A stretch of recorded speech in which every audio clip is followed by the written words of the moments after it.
Good afternoon. My name is Dirk Forrester, and I'm the president and CEO of the International Emissions Trading Association. I wish I could be there with you in person for this interesting event, but I hope you'll accept this video presentation in lieu of my being there in person.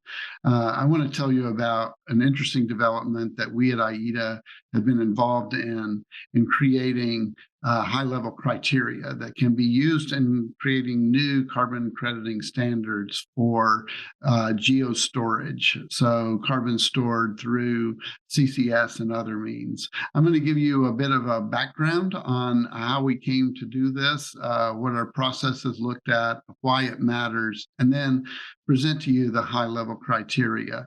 So please stay with me, and I'm delighted that my colleague and friend Takashi Hongo is there with you in person to answer any questions on my behalf. So with that, I'm going to share my screen and walk you through a presentation that I believe you'll find in your slide deck. Just bear with me for a second while I pull it up and get it on the screenshot, a full screen slideshow. So as I said, this presentation will introduce the high-level criteria for carbon crediting for geostorage. This is an outgrowth of a project that we've had underway over the last 18 months, done in collaboration with Mitsui and friends in the government there at METI in Japan. We have also tapped the expertise of a number of carbon crediting standards as we developed this process over the last year and a half. And we unveiled it for the first time at the Asia Climate Summit in Singapore last month. Just to give you a quick introduction to IETA, we're a nonprofit business group that shares a common vision of pushing for a global carbon price that can be produced by markets of high environmental integrity. We collaborate with a number of institutions, both in the finance arena and in the business community, all focused on driving this mission forward. And IETA itself has over a 20-year history of being at the cutting edge of climate action, including providing many of the inputs into the work on the Paris Climate Agreement that involved private sector cooperation, notably the provisions that ultimately became Article 6 of the Paris Agreement. The Paris Agreement actually has a framework embedded in it that I think is quite important for corporates as we approach the high ambitions of keeping temperatures below 1.5 degrees, or somewhere in the band between 1.5 and 2 degrees. And this concept is that of net zero. And for those of you that are close to the Paris Agreement, you know those words don't appear in it. But what does appear is what's in this first or the second bullet about the greenhouse gas emissions by sources ultimately being balanced by an equal amount of removals by sinks, so that we're sort of in an equilibrium of the amount of carbon going up is also being drawn down. This whole concept highlights the importance of carbon dioxide removals and permanent CO2 capture and storage. In fact, most of the analysis that we've seen, including in the IPCC reports, confirms that you can't find a path forward to achieve net zero emissions at the levels required unless we have CCS and CDR working at scale. It also requires, massive amounts of reduced emissions and getting as aggressive as we can about that. And it also involves use of nature-based solutions. So it's really an all-of-the-above strategy. And I think this is one of the most fundamental underpinnings of the Paris Agreement is that it's not that everybody has to get to zero, but that we collectively have to get to net zero. So the net in the Paris Agreement, or in the concept of net zero, is really about working together. It's about cross-border cooperation. It's about cross-sectoral cooperation. It's about business and government working together to achieve this massive goal. The International Energy Agency is also one of the sources that we look to for insight on this, and it's estimated that the storage that will be needed for getting to our goals by 2050 is in the 5.5 to 7.2 gigaton range. That will mean that we'll have CCS addressing a variety of sources of CO2, well, whether it's the fossil fuels themselves or biogenic and scenarios involving direct air capture. It's going to involve all of these that cut across both fuel supply and industrial use of fuels and electric utilities as well. So again, the message to highlight here is that carbon geostorage is going to be essential to reaching those goals. The other thing that comes out of the studies that I think is really impressive, again, looking at the IEA studies, is that most of the analysis there shows that it's needed in every region. CCUS is really going to be important, not just in North America and Europe, but it's going to be important all across the world. So it is going to require forms of global cooperation. It's also going to include many forms of technology and not just any one silver bullet on the removals front. So it may involve CCS that's actually, taking carbon directly from a point source, or it may also involve direct air capture. All of the above are going to be important if we're really going to achieve our net zero goals. So where are we? Well, this report that we looked at from the Global CCS Institute, a group that we're quite close to and believe strongly that they do some of the best research in the world on carbon capture. They showed that last year we had around 196 projects operational, from the range of operational to those that are under construction and in commission. And if you look at where we were 10 years ago or 12 years ago in the report that they did in 2010, we actually had more projects underway. So it tells you that a number of those didn't happen. We've obviously been through quite a decade of challenges in both energy and environmental markets. But I think it really just highlights how much more that we have on the road ahead of us in terms of the need to deploy these technologies. And the rates of deployment now are far below those that are in the modeled pathways that actually achieve 1.5 or 2 degrees of climate protection. In the market universe, we care a lot about standards that can provide credits that are issued for use in carbon markets, be they voluntary or be they mandatory. And this is really, I know it's small on the screen, but it's a listing of many of the carbon crediting standards that are in use today.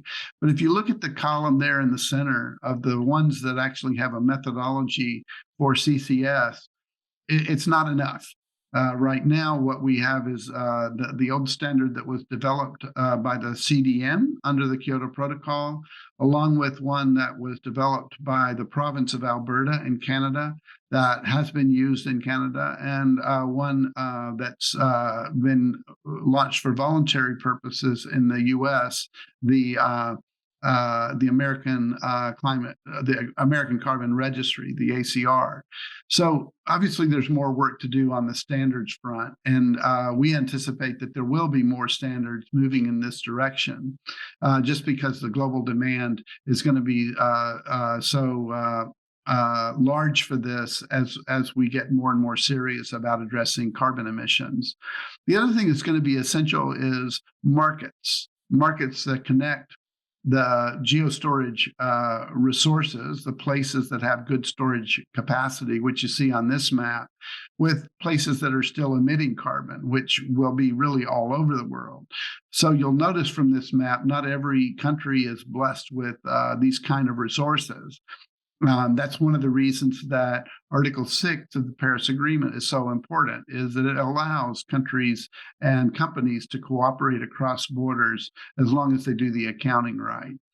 IETA has done some really terrific research with friends at the University of Maryland, led by Dr. Jay Edmonds and Dr. Xia Yu. And they've run the global climate assessment model, the GCAM model, to give us insights on how important this Article 6 cooperation is.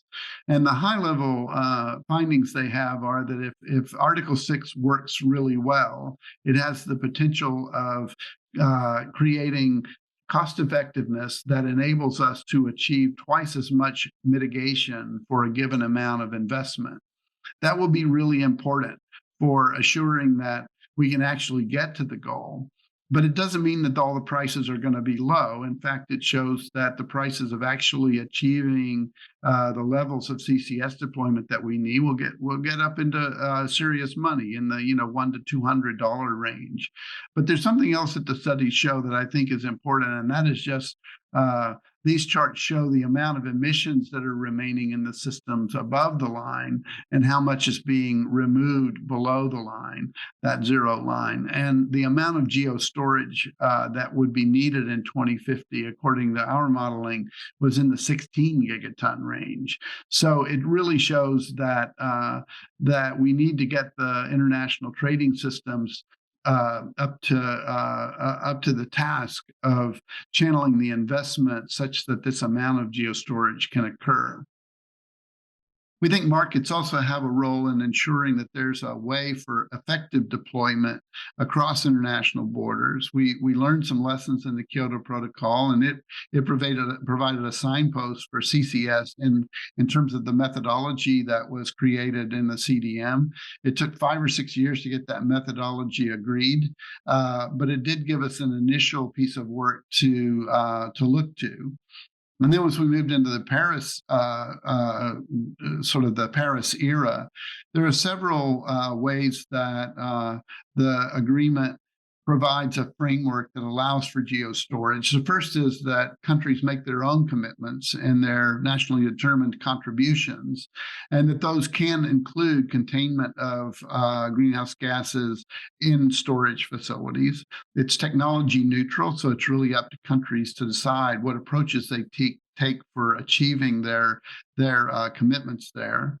There is also an enhanced transparency framework that ensures good monitoring of the performance. And finally, the ITMO, the Internationally Transferred Mitigation outcome, which is the unit of measure of accounting under Article 6, defines or basically provides the approach for how countries can share in the crediting and honestly report it so that there is high trust in the system, veracity in the system. These mechanisms, including some of those that are emerging in the voluntary carbon markets, can also establish critical guardrails for safe, secure, permanent storage removals in a way that builds on public acceptance. And I'm going to talk a bit about that public acceptance challenge because I think it is going to be a very important one in bringing the public along to support these solutions. My organization, IETA, has really committed to step into a leadership role on assisting with market development for CCS credits. And that's part of why we started this process a little over a year ago to develop guiding principles for those that are interested in using CCS crediting. As to the public concerns, really, we as part of our research, drew on comments that had come in from 30 CCS experts that helped to catalog some of the public concerns around deploying CCS at scale. And what you find is that part of it is around the effectiveness, around whether the technology is mature, and we think that it is. Certainly, it's going to see continuous improvement, but it is operating at scale in some parts of the world already.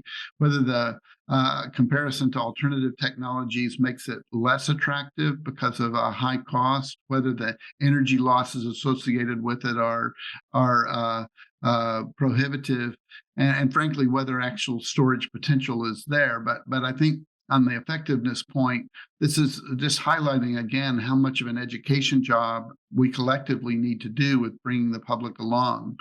There are also some related to the emission reduction effects and whether there is potential for leakage, for example, or whether it's possible to measure and monitor the permanence of the storage sites. Again, we believe that there are tools and techniques available for doing that we need to embrace and ensure that the public is more aware of. Finally, there are always concerns about whether there are going to be some sort of additional environmental impacts that are going to be negative on either the marine environment or groundwater and air pollution, hazardous waste, or other social impacts if there are accidents. These all make up a myriad of risks that, again, we believe there are policy solutions to. We also believe there are public education solutions. But the important thing is for those of us that recognize the importance, we have a collective job of public education and bringing the communities along with us. This brings me to some of the work that we have been involved in the Global Dialogue series over the last 18 months, where we gathered the leading standards agencies, a set of project developers, some governments, and other international experts in a series of 4 workshops where we identified the status of current carbon crediting standards, trying to address that problem of the lack of or the insufficiency of the number of standards that we have right now, and also looks for gaps and opportunities for convergence that would promote more consistency across the standards. And I think this is the part that we really wanted to emphasize is it's better to set a threshold at the front end of the key provisions that all CCS methodologies would address so that there is, again, public confidence that it's not being done in different ways in different places. And that was the real purpose, is to see how much alignment we can encourage by getting agreement at the front end as more standards are under development. So I want to tell you where we got to in this. We again had some close collaboration with a number of expert groups like the CCS Plus Initiative, GCCSI, the IEA GHG CCS group, the Oil and Gas Climate Initiative, and the International CCS Knowledge Center. We had a number of the most important carbon crediting standards from the voluntary market at the table, the Verra that operates the VCS, the American Carbon Registry, the Global Carbon Council, the Climate Action Reserve from California, and ISO. We did regular outreach with them and with other national and government officials, and we really gleaned a number of insights from all of these groups in developing what we're calling sort of our 1.0 version of high-level criteria. But we want to continue these discussions and continue outreach to folks like you to consider improvements, because we recognize that, like everything in the climate space, we're going to need to continuously improve this set of high-level criteria. The 3 questions that we sought to address were, first of all, what should be the common principles for CCS and CCUS? The second was, what would be the top sources of common criteria that we could draw upon? And then finally, we also wanted to understand, are there any elements or criteria that would be unique from the existing approaches used in crediting other types of carbon crediting projects? And so these 3 themes were things that we looked at, and kind of what we came to is that there's a set of standard crediting issues, which are listed there on the left-hand side of the slide, on applicability conditions, project boundaries, baselines, additionality, permanence or reversals, and monitoring. And then there's another set of unique issues for geostorage, and some of them are local and some of them are global. I think at the global level, we really focused on the primary one being whether there's surface release, like whether leakage occurs. Whereas at the local level, there are some concerns similarly about surface release and whether there's going to be suffocation or ecosystem impacts in the local community, or whether CO2 in the subsurface causes mobilization of metals or other contaminants. and others were around sort of quantity-based concerns about whether the amount going in could induce earthquakes or cause ground heaves. So these are all kind of not the things that you would run into in a typical carbon crediting project, but are important in a context of a CCS. So our approach to setting the high-level crediting criteria really tried to address all of these. And you'll see on the left there a number of the existing standards that we considered, some of which are existing, the ones that I touched on earlier, but some of them are also in formation, but pretty far along, so we were able to learn from them. That's including Puro Earth and the CCS Plus initiative that we gleaned insights from. The types of components that we reviewed, I won't go through all of these in the interest of time, but we reviewed all of those listed on the right-hand side, and I'm going to come to them in terms of how they fit within the high-level criteria in a moment.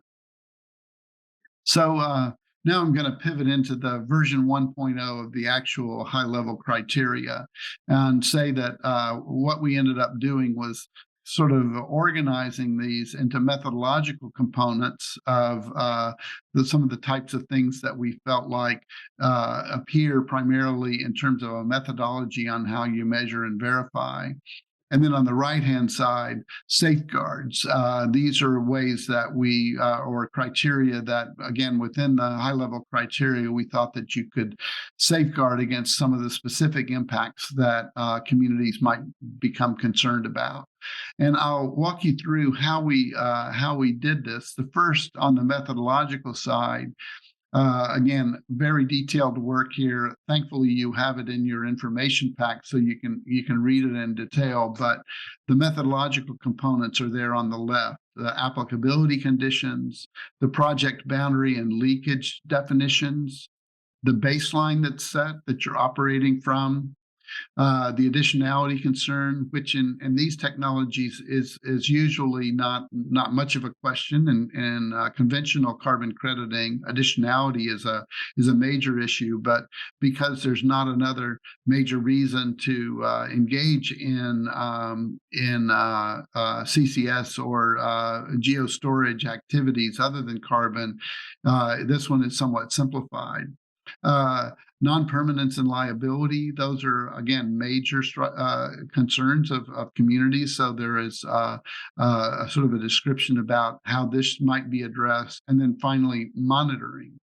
Again, all of these fall on the methodological component side of the ledger. But we went beyond this in the high-level criteria to also look at specific areas that needed safeguarding. And the high-level version of this is over on the left, and I'm going to walk through these in a little more depth. But these involve safeguards around the political acceptability and getting the public buy-in that's needed, around the legal and regulatory frameworks that are used for safe storage, and finally around environmental and social safeguards, which again are common in other forms of carbon crediting, but maybe there's some special attention for CCS and CCUS projects. So looking at the political acceptability, we really found ourselves focusing on three particular criteria that we thought would be important. One was having a significant and cost-effective approach for national climate mitigation, that be sort of a clear criteria that this is contributing to a national agenda. And you'll notice there's a description of this criteria, and then there are examples of evidence and checkpoints on the far right-hand side. In the interest of time, I won't go through all of those. We also wanted to make sure that it was aligned with national development priorities and policy aims, because this can tie into your energy and your other SDG indicators on national development priorities. And again, you've got more descriptive information there. And finally, public acceptance. And I think this is one area that I'm convinced for proper expansion of this sector, there needs to be a lot more public consultation, and this is actually one of the criteria that needs to be met as a part of public acceptability is a lot of public education and outreach and consultation with affected communities. So this gives you a sense of the political acceptability component. The next one is about legal regulatory frameworks and safety and storage. And here we looked at the legal basis for injection and again, encouraging that there be legal frameworks in a given locality, that there be effective site selection, because this is essential so that you get the proper permitting around it. That there is robust oversight of the site operation and ultimately the closure, and then finally that there's a liability regime that is clear and effective in assuring that there is insurance in place or some form of insurance, frankly, around reversals that might occur. Again, I think this will tie back to the public acceptance, but it's something that definitely needs to be determined on whether the developer is taking the liability or whether it is insured, whether it's a model where there's governmental backing for these that, again, takes some of the liability. So this is a criteria, and we've got discretion there about how it might be addressed. And then finally, the environmental and social safeguards.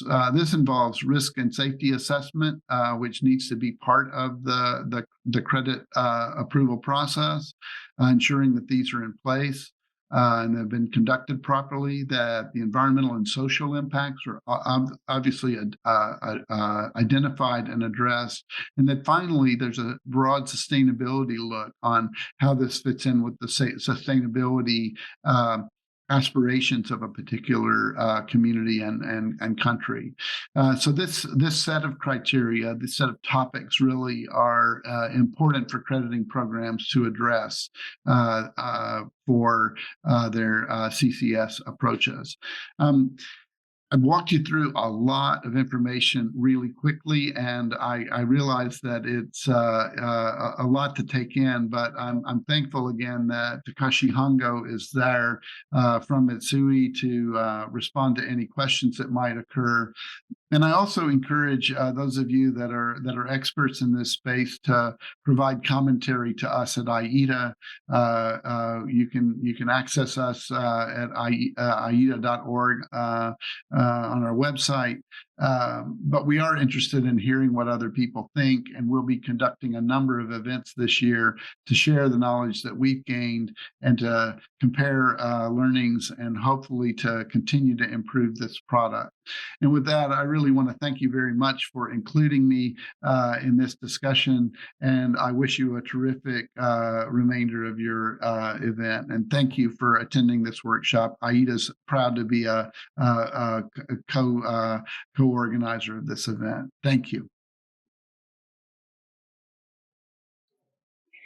That was an interesting talk from Mr. Forrester about IATA.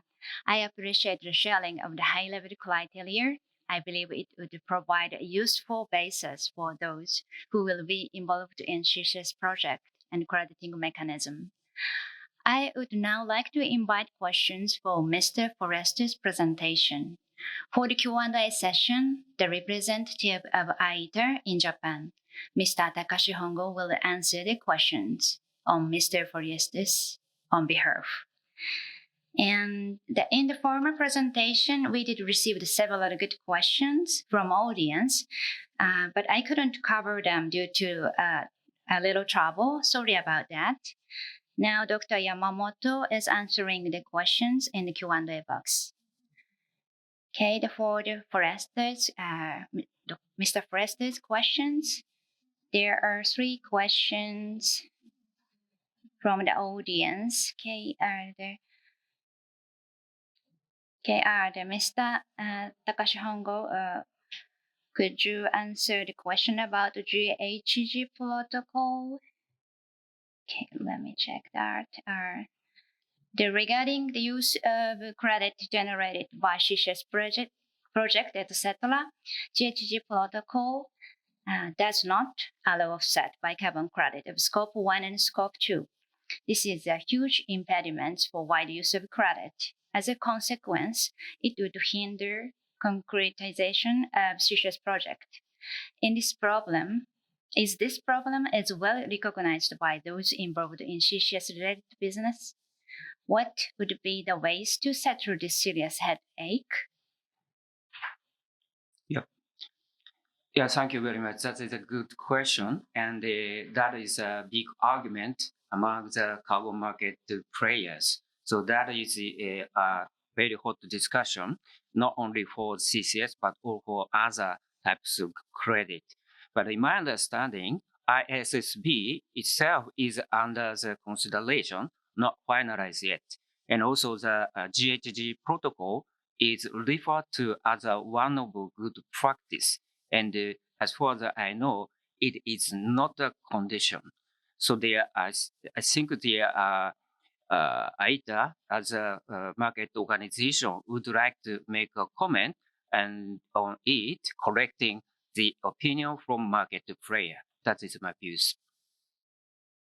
Thank you very much. The next question is, if in the past we had more CCS project and didn't achieve total implementation, what are the factors that would enable CCS scalability now? What has changed and what are the lessons learned? Could you repeat it? Yes, we had more CCS project but didn't achieve total implementation. But what are the factors that would enable CCS scalability now, and what was changed and what is the lesson learned? I see. So I guess the intention of the question is why CCS becomes important right now. That reason, I guess one of the reasons why is carbon pricing. So the many countries has adopted and will adopt the carbon pricing. So the emission, if we emitted a lot, we have to pay a cost for emission. So the CCS itself does not generate the revenue stream itself. So compared to the carbon pricing, the cost of the CCS is becoming lower. So that is the carbon pricing, adoption of carbon pricing. That is one of the reasons why CCS is becoming important right now. And one other thing is energy crisis. So by the energy crisis, so the many country, many industry, many people are aware the option more option need to be. CCS is scientifically acknowledged, for instance, by IPCC report or IEA, etc. But so the CCS now become one of the option under the energy crisis. So all technology option needed. That is the background of the CCS right now. Thank you very much, Mr. Fongo. Thank you for the insightful answer. I totally agree with you.